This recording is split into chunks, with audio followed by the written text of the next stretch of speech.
And thank you so much to JLF for hosting us yet again. As was mentioned, some of you may have heard this morning, this is the third time we've had a delegation of Australian publishers and festival directors to India.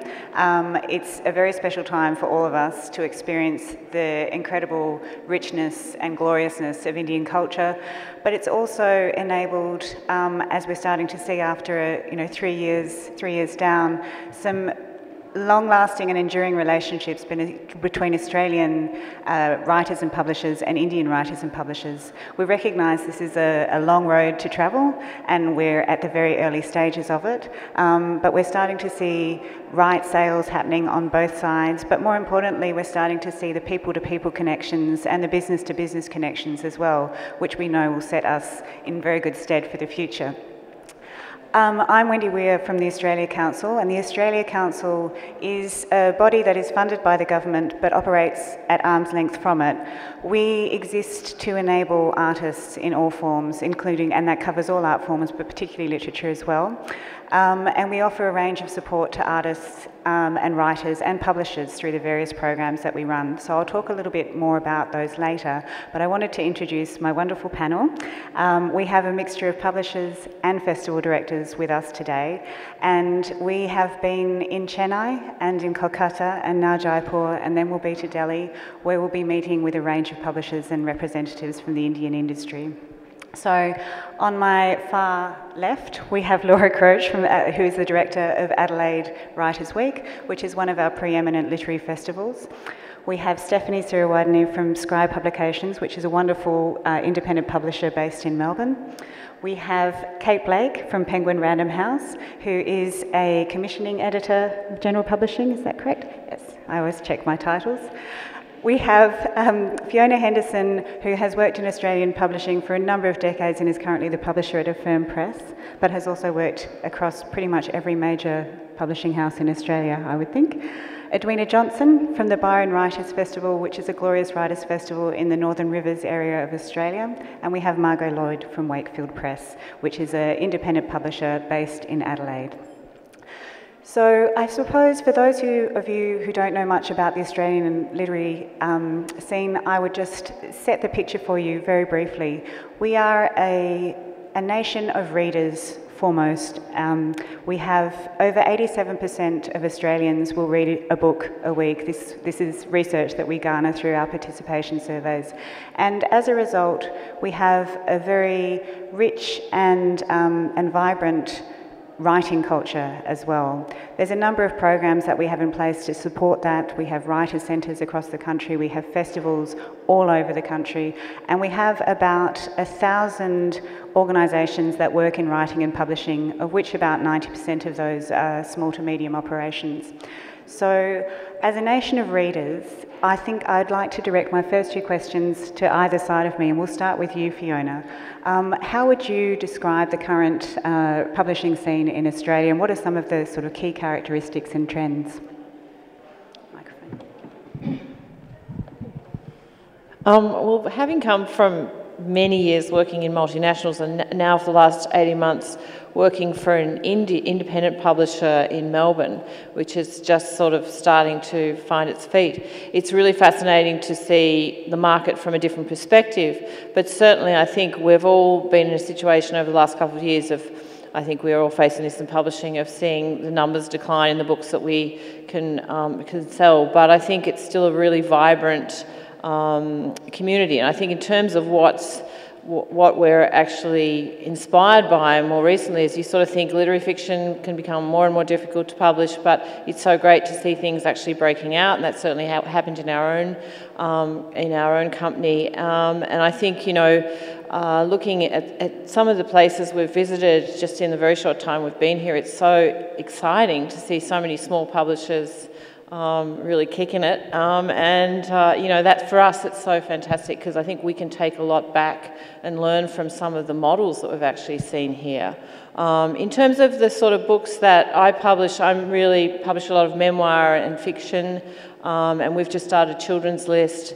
And I think in terms of the trends that are happening, I guess I'm going to throw that to my friend over here, Cate, because that's what I'm going to do. Yeah, thank you. Trends are really tricky. I mean, as soon as you identify a trend, it's nearly dead. So it's hard as a publisher because it takes so long to produce a book. It's hard to follow trends. But I agree with Fiona. I think that, you know, publishing is really challenging, but I think that makes it exciting as well. I think in any creative industry, there's a fear that you'll be swamped by product from the US and the UK. And I think Australia's literary scene, particularly compared to other art forms perhaps, is really dominated still by Australian writers and local voices, and I think that's really important. One of the things that enables that for us is that we still have quite a strong independent bookselling scene. I think the devastation that the scene has seen in America hasn't quite affected Australia in the same way. We still have, I think it's about 25% market share is for independent booksellers, and that's really important because they're often the champion of not only local writers, but of more unusual or dynamic writers. So that enables us to be a bit more creative and a bit more exciting with the books that we're publishing. Thanks, Cate. And Stephanie and Margot, I think when we were in Kolkata yesterday, some of us were on a panel about small or independent or niche publishing, and you're part of that sort of rich small publishing sector in Australia. Can you talk a little bit, Stephanie, about the kind of books that Scribe publishes? And also, Stephanie, it should be said, is coming on this third delegation, but the publisher of her company was here as one of our very first members of our delegation in 2014. And I'd also like, Stephanie, if you can talk a little bit about how that's being passed forward through your organisation. So Scribe is an independent publisher based in Melbourne. We've got offices in the UK as well. And for us, we've really grown in the past few years, and part of that is through building relationships, opportunities like this to meet other publishers, other like-minded agents, publishers face-to-face. So we publish non-fiction and literary fiction, and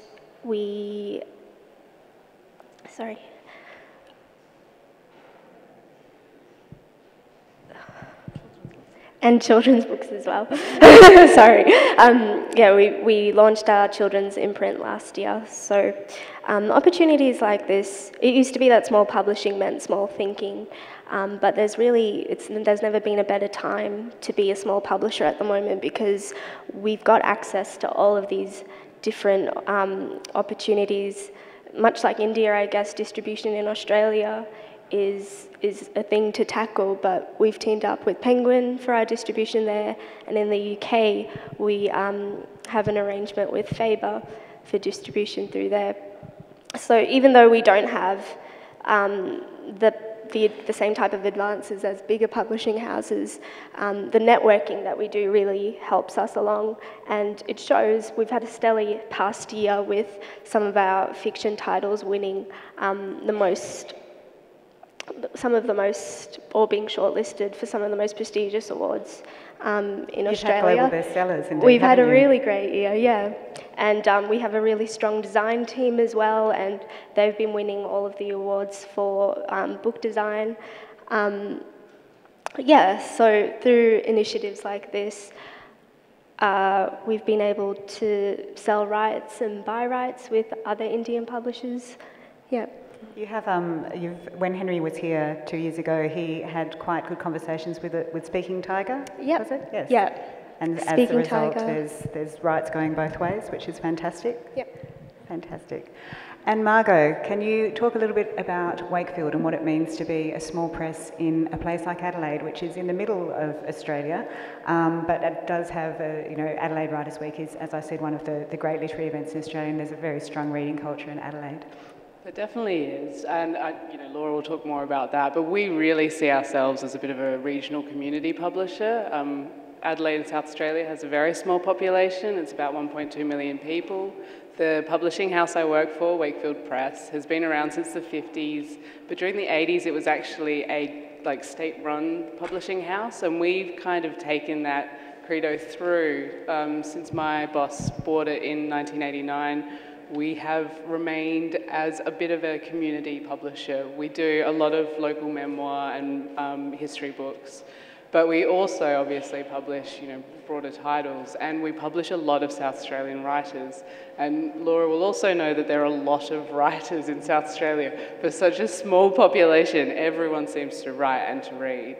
So we find as a small publisher, we're quite different to Steph at Scribe. We act in a very different way. Our list is much more diverse, and we do get to move quickly with trends because we are doing a lot of small print runs these days. But we also find... Oh, sorry. I was speaking to another publisher, an Indian publisher, a couple of days ago, and she publishes Indigenous stories, and she was saying to me, I don't understand all this talk about the capital B, capital I book industry. I'm not part of that. I just make books. And sometimes I feel a bit the same way. We're down at the bottom of Australia just making lots of books. I think it's an important thing to raise as well. We often get questions when we're travelling internationally about Australia's First Nations people, the Aboriginal and Torres Strait Islander people, who are one of the oldest living cultures in the world, 40,000 years of culture there. And I certainly remember when I was the director of Sydney Writers' Festival, we had some proactive quotas, if you like, in place saying that you need to have X number of Aboriginal and Torres Strait Islander writers in your program. And I remember looking at those quotas and thinking, I have over 450 writers coming to my festival, and you're asking for 15% to be First Nations writers. And at that moment in time, there actually wasn't that number of writers who actively had books published who I could incorporate on the program. But that was, those times I'm thinking of are about 10 years ago now, and I wanted to throw it to the panel and ask if you feel that there is now greater opportunities for First Nations writers to be represented, both published and otherwise. Who would like to? Fiona? I think there are, but I think within the bigger houses, to be frank, it is difficult, and Cate can correct me on this. I certainly had an author when I was at Random House, which is still a separate imprint within Penguin Random House, and it was quite difficult, to be frank, because always it is a case of thinking, what are our numbers? It's the reality of the commercial, which is really disheartening, but I think, that's the thing, you just got to fight through it. That's what publishers' jobs are, always have been, is that this is, forget about where this author came from, this is a fantastic story, a fabulous writer, we really want to publish this, can we just get aside from that? So I think there is still resistance, but then, I think we have the same problem when we're trying to get through a first-time author as well. But it's still a challenge, it's a lot better than it was. But I don't think anybody wants to be doing it because of quota reasons. You want to be doing it because the writing's beautiful and that this person should be published. Cate, would you like to add to that? Yeah, I think Fiona's correct, and I think that, it's always tricky in publishing to balance the creative with the commercial. That's one of the real challenges that we face. But it's about access at every level. I think you were saying before, Wendy, that in Australia we have a lot of support networks for aspiring writers. So by the time a manuscript comes to me and then I take it to the company, it's been through many levels of other support bases, so writers' centres, literary agents, things like that. So it's about making sure that all of those doors are open, rather than just thinking that the publisher's door has to be open. We've got to make sure that that support that people are getting to turn their work from something creative into something professional is being accessed along the way. Yeah, that's a really, really good point, because I think the thing we were talking about, I think someone said to you about delegation last year, it would be good to bring people who are salespeople in publishing along, because if you realise it doesn't matter whether you're in a small or a large company, you still have to go through the checks and balances, and I'm not just talking about the money, but it's also about making sure, can we sell this book? Can the bookseller sell this book? Can the salesperson sell this book? And that's our job, to convince them, look, there are all these hooks that you can sell this book on. But I think that's absolutely, everyone needs to come to the party and understand that this voice needs to be published, this is going to sell, but you still have to be practical about that. I think one thing that's helping that is that we've seen, particularly in the last few years, some Indigenous writers who have been really wildly commercially successful, and I think that's what will turn the tide, is when you have to be able to say to salespeople, there is a market for this, I can show you the market for this. And now that we're able to do that by giving correlatives and comparisons, that will make it a little bit easier. I think one of the challenges as well for that particular group of writers too is that internationally there's a perception often of Aboriginal and Torres Strait Islander writers that they will be working in traditional forms, that they will be writing poetry or so on. And I'm thinking particularly of, you know, one of our writers, Anita Heiss, who is a very prolific writer, and one of her favourite forms is chick lit. And she's written some very successful chick lit books, but when she goes to international festivals, she finds herself on stage with an Aboriginal poet and wonders what the connection is. And the other, you know, another example is Alexis Wright, who's one of our wonderful writers, whose book won the Miles Franklin, which is one of our most esteemed literary prizes, and hers is an epic novel, which is an extraordinary piece of work. So there is that diversity as well, and it's very difficult to pigeonhole First Nations writers. But I wanted to turn to the topic of how authors can reach their audience, because this has come up quite a lot, and to talk to the festival directors who are with us, because increasingly in Australia, as I think is the case in India as well, is that sort of relationship between the writer and the audience is becoming more and more pronounced. And in Australia we have a very varied culture of literary festivals, which has been only going from strength to strength over the last few decades, and certainly Adelaide's one of the oldest festivals that we have in the country. How old is it, Laura? About 30 years? 50. So I think, Edina, we'll start with you and talk about the kind of the importance of festivals in this literary ecology in Australia and how they operate, and maybe a little bit about Byron as well. Sure, thanks Wendy. I used to work at Sydney Writers' Festival with Wendy. I worked at a writers' festival put on in Paris by Shakespeare & Co. bookstore, and for the last 3 years I've been the director of Byron Writers' Festival. Before that I worked in publishing for many years, and I've said this before, it was always one of my favourite parts of the job when I worked in publishing, going to the writers' festivals around the country. It's a wonderful place for writers and readers to come together to celebrate not only writing but also ideas. It's kind of, we talk in Byron about it's returning the storyteller to the tribe and the philosopher to the town hall. I think they increasingly play an important role in the cultural fabric of our society, and that's reflected by the dramatically increasing number, both in the number of festivals across the country and also in the attendance figures, which go up dramatically each year at all the major festivals. Byron is the largest regional writers' festival in the country. It's been going for 20 years, and we're a little different to Laura's festival in Adelaide in that we're catering to an audience that is very has a big political appetite, I guess. There's a lot of activists in our community, and they love coming to sessions about politics, social issues, the environment. They also treasure our traditional storytellers, writers, and those sessions are also very well attended. So it's a wonderful thing to be a part of. Yes, there's like many of the Indian festivals I've attended, there's a really strong appetite for issues-based work at Byron, and some really feisty people in the audience as well who love to have a chat. But Laura, can we turn to you, and can you tell a little bit about Adelaide Writers' Week? Adelaide Writers' Week, it's actually 55 years old. It started in 1960, so it's one of the oldest literary festivals.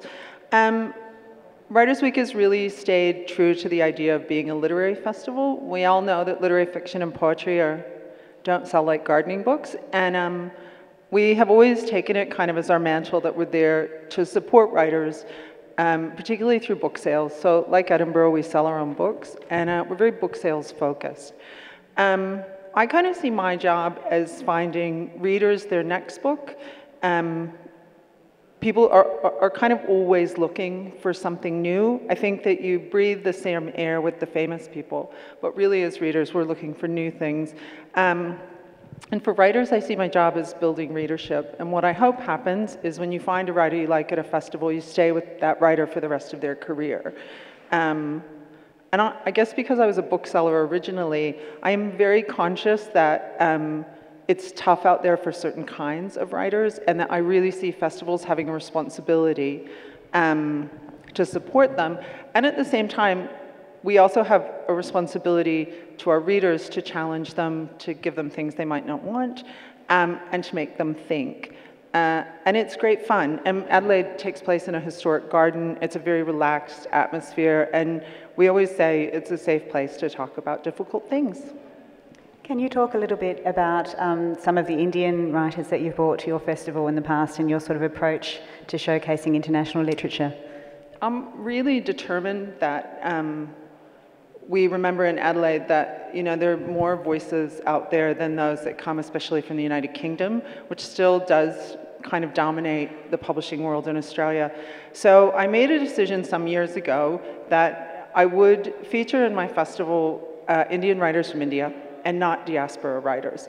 I sort of felt at that time, no disrespect to them at all, but they were getting a kind of more attention than a local literature. And I've had a wonderful experience in these last few days in realizing that, of course, I've only been programming writers who write in English, and I haven't been programming writers who write in translation. So this has been a fantastic, real wake-up call for me, being here to think about what translation means and to bring those writers to my festival. Australians love India because many have backpacked here, many travel here, but also it's a very romanticized world, often represented by the Raj.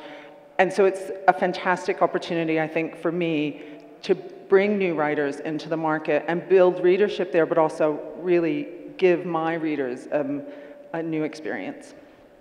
Yeah, I think there's a growing recognition across all arts in Australia that while we are becoming increasingly culturally diverse as a nation, that the work that is being created and indeed presented and showcased and consumed needs to reflect the people of the nation. And Australia has, our fastest growing community is the Indian community in Australia.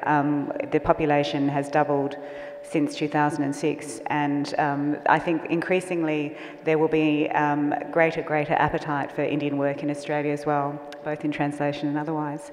Edina, you had a very successful presentation at your last festival, I think. Would you like to talk about that? Sure. So we, Catriona Mitchell, who some of you probably know, approached me after the festival, I think in 2015, to say she was putting together this collection of writing by Indian women called Walking Towards Ourselves. And she wanted to know if I would be interested in programming some of those writers at the festival last year, 2016. So we worked with Heidi Grant. I think that the High Commissioner mentioned this book in her introductory remarks this morning. We worked with Heidi Grant to select 3 writers, and we presented them at the festival this year. So we had Salma, who is a Tamil writer. We had Rosalind de Mello and Sharanya Manivanan. And they were incredibly warmly received by our audience. People, they had standing ovations, they had people in tears and laughter. We also screened Salma's documentary about her life. And it was a real privilege to present her there. And in fact, yesterday at the session that Wendy referred to at the festival in Kolkata, I overheard someone repeating the story of seeing that session to some other audience members. So that's one of the joys about a festival, you know, when you hear people continuing the conversations, you know, sometimes for years to come, and the impact that it can have on people's lives. Thanks, and I think it's also exciting. Some of you may have watched the screens just before this session, but indeed Teamwork will be collaborating with one of our festivals, Melbourne Writers Festival, for JLF in Melbourne in a few weeks' time, and that's a particularly exciting moment, I think, in the Australian literary scene as well. So I certainly will be there, and I'm looking forward to that very much. I wanted to have a sort of throw it around the panel. We've been here for 5 days now. I think we've had a quick fire introduction to a lot of the Indian literary scene and culture. And I wanted to ask you, Laura, I think it was you who mentioned the sort of the epiphany around translation, but are there other things that have really struck you over these last 4 or 5 days around the kinds of connections or similarities between the Australian and Indian scenes? Laura, you look like you've got something to say. I guess I think the thing that's been really interesting for me is it is always that thing of how you get your information and how you share information. And, you know, I'm not seeing catalogs from publishers here. I had no idea how many publishers there were here. And it makes me really aware that I need to work harder to find out the information, because it's so easy to say there's a richness to a literature based on a handful of writers that you've read over years, but I'm really conscious that I need to work harder, and especially exploring the translation stuff. I'd like to add to that. I've just found that there are so many different types of publishers, and there have been a lot of smaller publishers that are doing really interesting things. And the amount of passion behind them all has just been fantastic. And for me, it's been great to see what they're doing in order to get their books out there. You know, because I'm also meant to be marketing as well as editing. This is what happens in a small publishing house. And I'm finding it fascinating. The roundtables have been really helpful. Fiona, you were talking earlier about, I think there's, I mean, often when you come to these types of sessions and you hear about the challenges that are ever present in publishing, you know, the challenges of breaking through, you mentioned this morning, of getting that balance between creativity and commerciality and so on. And I think sometimes it's easy to think, oh, you just can't do that. And after 30 years, you'd be worn down to the point where you go, okay, I can't do that. But what's been your perception of the sort of Indian scene and the learnings for you? Oh, well, I think it's been like a shot in the arm, because I think, well, you know, even after 30 years, what gets me up in the morning is still excitement about a book and finding a new author. But I think just in watching some of the festivals and meeting some of the publishers, it's just been so exciting to one, I think you see some of the things that you feel perhaps we've forgotten, and you know, not forgotten, but you know, I'd like to see a little bit more. I mean, of that sort of, I think we had some very feisty sessions where people were very politically engaged and like, you know, and I think, you know, where you actually get challenged. And I think when we went to Chennai at the beginning, the speech opening the festival was saying really that festivals sometimes, in many ways, are starting to replace the things that universities should be doing. Not that they're not, but not doing as well, which is to challenge you about ideas and perspectives and so on. And there was, you know, I think we've all come away thinking also some of the models of what publishers are doing, particularly small publishers and in translation, to make things work, to work together to actually make things work, and thinking, wow, you know, yeah, we could actually do this without immediately thinking we need to make money straight away. Eventually, of course, you do, or all go to the wall. But what about if I did this for you and you did this for me, and let's see if you could sell, you know, the books and so on, and thinking, wow, we should be looking at that, and particularly for some of the smaller publishers that are coming up. There's just, I think it just reminds us of why we're doing what we're doing, and wow, we need to look outside the box a lot more. And I think that certainly in traditional publishing, there's so much changing at the moment that if you don't, then you're going to get left behind. I think also in Australia for the last couple of years, the public discourse about the publishing industry and about literature has really been focused on funding and government funding and support for writers and for publishers. And I think that's a really important conversation to have. But here, that support is lacking, and quite a few people have mentioned that. You know, you don't have the infrastructure to help emerging writers, and publishers aren't getting government support really, or not much. So the challenges have to be faced head on, and as Fiona said, that can make you more nimble, and that can make you more collaborative, and that means that people are coming at things from different angles, which is something I found really inspiring here, that instead of just thinking it's all too hard, I'm going to shut up shop or put down my tools, I'm going to come at this from a different angle or from a different side of things and try to find a way forward. I think just to add, sorry, that also when we went to Seagull, their publishing school, that was amazing. I mean, of course, it's an amazing period as a publisher, But that was incredible because I think that a lot of that is being lost in our own sort of publishing community, you know, as more and more people, less people doing more work and not as many experienced people staying in the job and losing a lot of young people and not actually getting the professional training you get on the job, and also because there's a lot more to it. And I mean, I think that the things that they were looking at is really, you know, not just how to edit, but how to write to your author, how to understand how to pitch a book, because it's never been more important for a publisher to be, you know, the champion of a book. That is our job. But to understand that from the beginning, that this is not all about, whoa, I just bought a book, that's great. But I think that's something we could learn from. And I think, you know, I just sort of feel really excited about that. I think, you know, some of the things that we could actually do ourselves in our own community. Yes, I almost thought this panel should be called Learnings from India rather than Learnings from Australia at one moment. And necessity is certainly the mother of invention. I'd like to ask Laura and Edina about this, but I do think, you know, one of the things, if you close your eyes at some of these festivals and you listen to the opening gambit, you know, it was about living in a world that is post-truth, in a world of Trump and Brexit, and the kind of discussions and things that are preoccupying everyone, it's really universal, and the kinds of themes that are coming through around freedom of expression and all that, really important the issues-based things which are coming to the fore at this moment in time are absolutely at the forefront of Australia as well. But Laura, do you have anything to add to that? I mean, I think that festivals are safe places to have hard conversations. And I think that's important, and we need safe places to have these conversations. And they're also long format. It's such a luxury to be able to sit and listen to people have a conversation for an hour.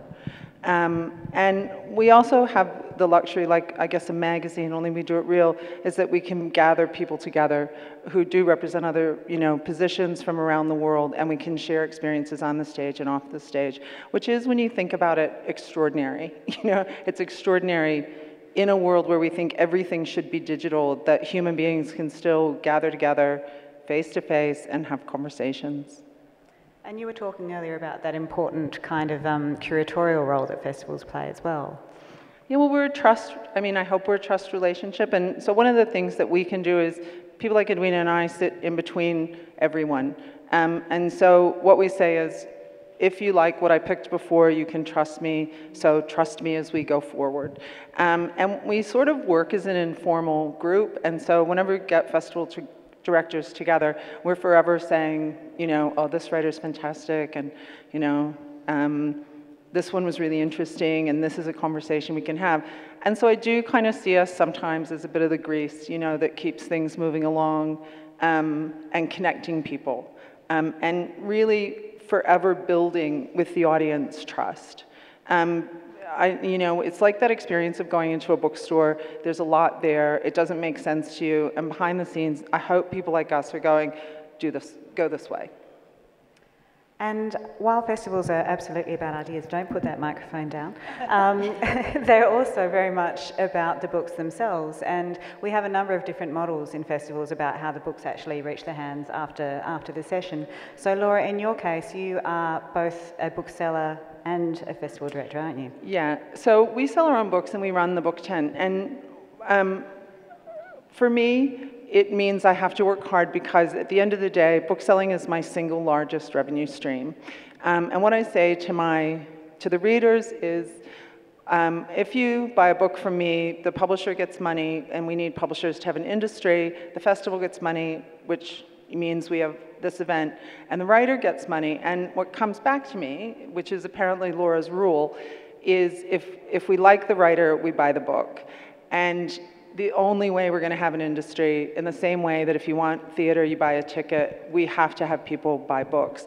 And it is something that I feel passionately about, but I think it's something other festivals need to invest in, because, you know, literary festivals are the peculiar festival in that what you're doing is talking about the art, not having the art. So in order to experience the art, you need to purchase it or get it from a library and experience it. So we're a funny model, but we should always be reminding ourselves that what we're trying to invest in somewhere is book culture, be it through the individual writer or through the publisher.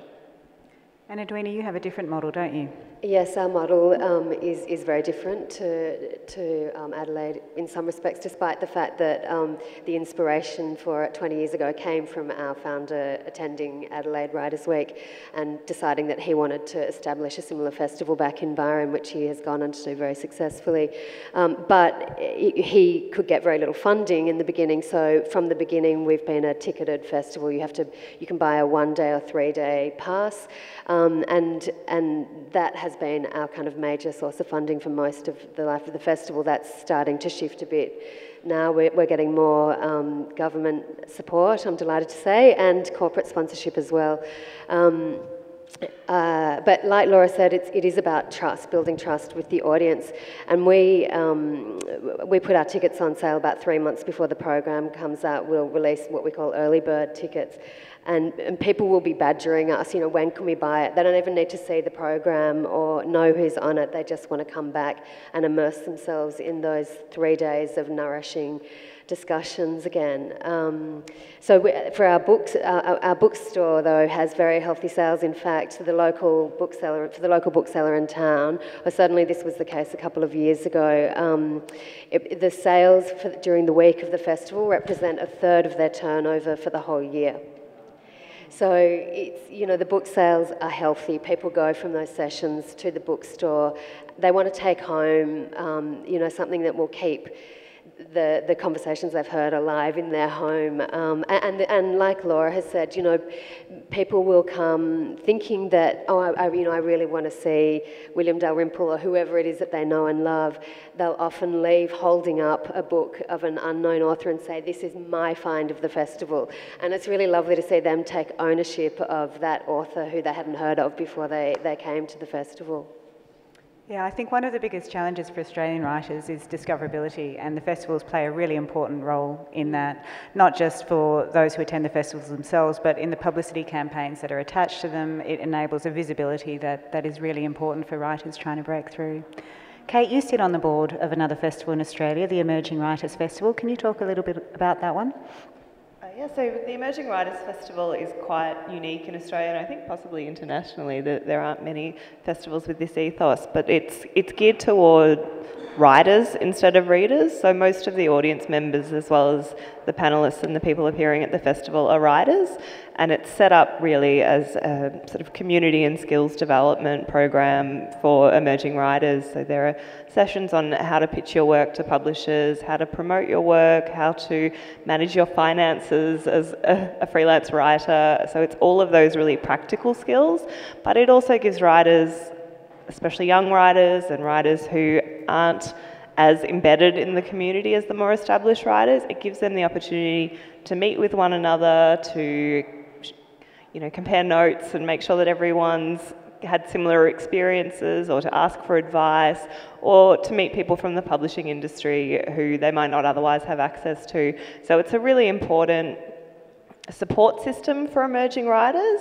It's a support system for emerging editors and emerging curators, and it's an incredibly healthy festival. The ticket sales are going up every single year. There are a lot of people who want to be writers and a lot of people who are getting a lot out of it. There is a lot of people who want to be writers, and we've talked a lot about what it means to be a writer and a published writer, and there's certainly some very strong views amongst this group of women, judging from the conversations we've had over the last few days. But I wanted to ask Fiona and Cate, so you're an aspiring writer. What are the kinds of things that you should be thinking about? What are the sort of processes that exist within publishing to get your work published? I think the main thing to think about is to act really professionally. I think that publishers are looking not just for writers who are incredibly talented in terms of their prose, but for writers who can promote their work, who can network really well with booksellers, who can edit their work, who can work really closely with our sales and marketing teams as well as our editorial teams. So there's a much larger skill set involved in the work of being a successful published author than just writing. It's not just about the words on the page, and I think that can be distressing for people, but I think that's the job description these days. It's, if you want to be successfully published, you need to not just be writing your work, you need to be also promoting it and working closely with people in the industry. So focus on the manuscript in the first instance. I think it was Jeanette Winterson, her advice is write if there's nothing else that you can do. Make sure that you love writing. So focus on the work in the first instance, make it as clean and as polished as it can be before you think about submitting it. And then when you feel like it's ready to be submitted, go through the professional channels, make sure that you're not just getting your work in front of an editor, make sure that you're doing it in a way that is really enticing for them and makes them want to publish it and makes them want to publish you in a long-term way as well, because you're establishing your career. You're not just trying to get this one book published, you're trying to get this book published and then make sure that it's successful and then make sure that your second book is successful and on into the future. There's many Australian publishers who don't take unsolicited manuscripts. That is the way of things. They'll take them through agents or so on.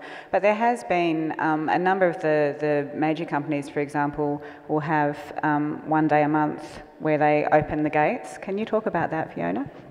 Yeah, I mean, I think that's still happening at a number of publishers, but I think it's sort of slowly dying out because really, yeah. Is that because of volume? Is that because it's volume and it's time and it's people. You know, I think that's the other issue. I mean, they certainly did it. We're still doing it when I was back at Random House, but I mean, it was really a case of the afternoon they'd give you a whole lot of chocolate, so you know, that would mean that you'd come, and it was a group of people, and so it was quite interesting actually because the people, quite often the people who were reviewing it might have been editors' assistants or people coming up, or even some people from publicity. I don't mean that in a rude way even. But they were looking at stuff and then going, wow, this is great, you'd really love this. And you think, you're joking, you know, like you look at it and read it, this is terrible. But again, often they'd be looking at it from a different perspective. And I mean, I guess that brings it back to the other thing I would say for writers is because of that process, even if we are looking at it in that way, however it comes into us, is that, you know, yes, it has to be very professional, but think about what is your book about? What's your pitch line? Can you sum it up in one sentence? And you know, that because that's what we have to do when we go to an acquisitions meeting. What's this book about? What's the key to it? Can I pitch it? Because I just went to one of those speed dating things someone talked me into, where we had a line of authors coming towards us and pitching, and they'd all been through a sort of pitching competition. But at that moment when they came to me, so what's your book about?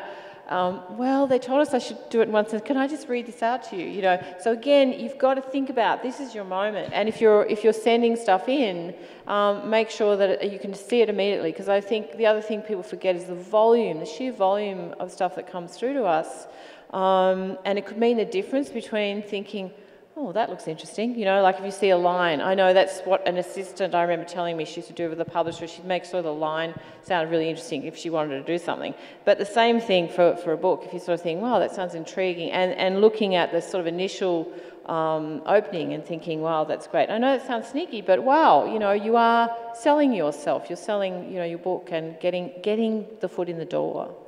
Can I add something to that? I also think that writers should make sure they research the publishing house that they're submitting to, because we don't publish children's books at Wakefield Press, but the number of children's book submissions I get, it's incredible, and it just means go down to the local library or bookshop, have a look at the books that are like yours, and see who's publishing them and try and pitch or submit to them. Yeah, it's like buying a car or a house. You would definitely do all that research. You'd go around to all the things and find out, wow, they're going to sell my sort of car. This is sort of, because it's totally like that. But yeah, it's remarkable how many people do that and think, well, said, look, it does sound great, but we don't do academic books or whatever. Yeah. We've come to the close of our time to talk amongst ourselves, and I'd like to throw it to the audience. Are there any questions from the audience? I can see one just here.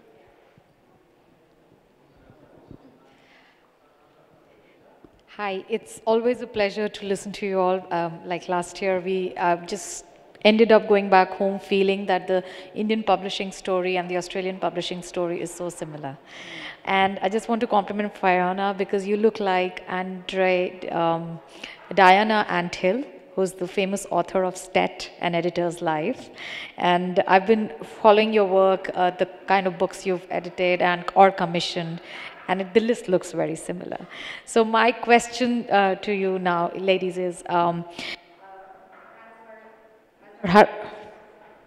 As Her Highness mentioned this morning, that Ajay Navaria is one of the authors who's traveled from India to Australia, and his books are doing really well there. I wanted to ask, because Ajay's first 3 books were published by my publishing house way back in 80s and early 90s. But I think it's his English translations that have traveled to the Australian markets. So in that case, the possibility of literally translations, that is, taking a second back seat. So can we talk about literary collaborations for bringing out translations from source languages to your languages? Because if they get translated and then it travels abroad, then, it's twice lost story. That's why. Who would like to take that one? Well, I think that, as I said before, Australia's in a really lucky position in that we do get a lot of government support, and the government is quite generous actually in helping out with translations. And it's also, as I was saying before, if there's an established market, it makes it easier to publish into that market. And there have been particularly smaller publishers in Australia. Scribe have done great work, and there's a publisher called Text who have had a really fantastic commercial success in organising the translations themselves, which has been rare for Australian publishers to do that in the past. Often we buy our translations in from the US or the UK, but now there are these publishers who are doing it really well in Australia. So I think that it opens our minds if we think that we can do it and we can make it successful. That makes it a little bit easier, and if we've got a bit of government support as well. It's true. I think the Australia Council has supported translation in the past and will continue to do that. After three years of leading this delegation, it's becoming increasingly clear to me that this is the key. And as a result, we have a number of programs. So we support the writers in Australia. International publishers can apply to the Australia Council as well for translating Australian works. But one of the very successful programs that we've run for over 20 years has been the Visiting International Publishers program. So we bring about 12 to 14 international publishers to a major platform in Australia, so Sydney Writers Festival, Adelaide Writers Week. They spend a week of intensive meetings and networking and so on. A number of translations have emerged out of that. Laura, you were also saying, having forced Spanish translations on your audience, you're now going to force Indian translations on them. Yeah. Some of it falls to us. Literature and translation is increasingly unavailable in Australia. The lists have really narrowed in the last 20 years. And so I think what we have to do is re-establish those audiences. I have an interest in Spanish literature, so I always have Spanish writers in my festival. And people are growing, and it's becoming an interest in,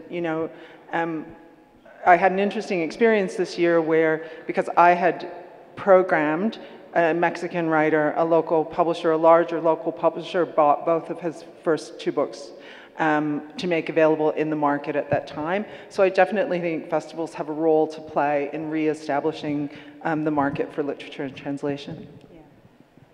Any other questions?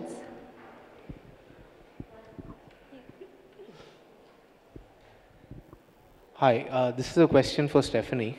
So if I'm not mistaken, Scribe published the Gut book.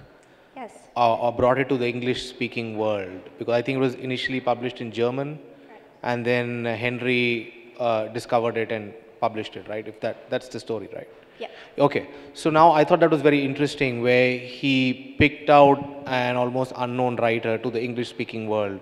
He introduces this book here, and it becomes this mega bestseller. I think it sold over 1 million copies all over the world, and it's, I don't know the exact numbers, and it sold really well here as well. The question that I had for you is there a way to kind of institutionalize this process where your firm looks at different countries and say, you know what, this idea could work in the rest of the world? Instead of looking at it as a straight translation, that this idea actually has merit to work at a very large scale, or is it just serendipity? He kind of stumbled upon this idea and it just worked. Well, Henry, my publisher, has an uncanny way of just knowing. He had a gut feeling for gut. Quite literally, he saw it. And it's a strange book to have taken off so well. It's about gut.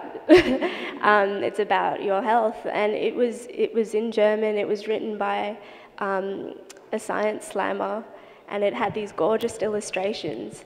And he just picked it up straight away and brought it over. There's no science to it really. It's just something that. I mean, does he regularly look at like books that come out from all over the world, and does he say that, hey, that's interesting? Yes. Okay. Yes. It's about finding that universal kind of connection, isn't it? That the thing, and Henry is from Scribe has a particular knack for that. There's another question down the front.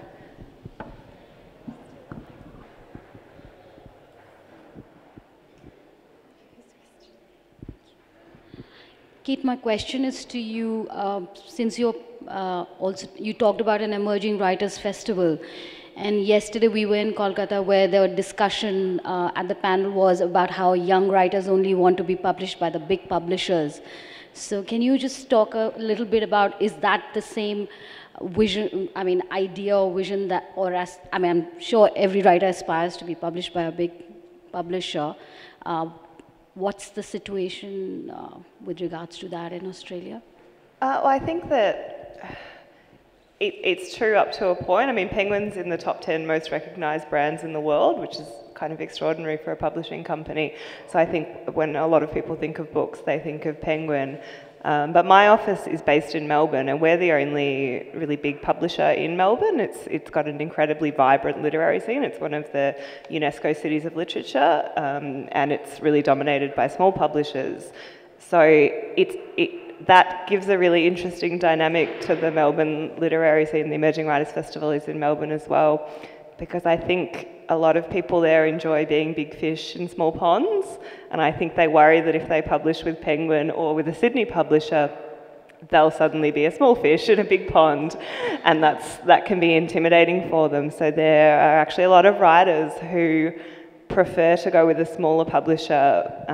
So the challenge for us is to, first of all, convince them that our size is an attractive thing rather than something that they should be concerned about, because if you're publishing your book into the Australian market, you're not just competing with our list, you're competing with all of the books that are published.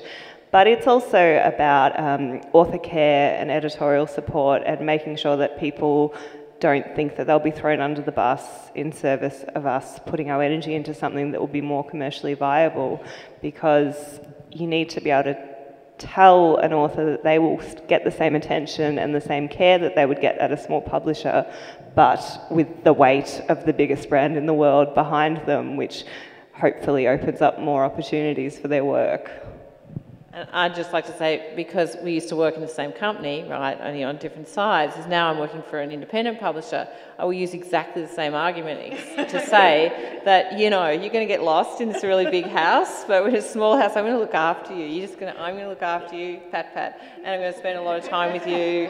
And to be frank, it's actually certainly not suggesting that Cate doesn't, but I think now that I am in a smaller company, that is the advantage for me as a publisher. That's what attracted me to it, is to spend more time on what I love doing, which is editing, working with my author. And I think that some authors also, if they've been being published for a long time, and certainly not with Cate, but with some of the other companies, where they might feel if they're in the mid-list or they're in their second book that they feel they're being forgotten, they're not getting the attention they want, that's where they might come back. And also a lot of the indie publishers, and kicking goals. So I think it's that thing of thinking, wow, well, actually there is success attractors to that. But again, it all comes down to research. Yeah. Who do you want to be with? Thank you. We have run out of time, and I'm conscious that we are the only thing that's standing between you and your lunch. So I'd like to thank all my panellists for a great session, and thanks again to JBM for having us. Thank you, Nita.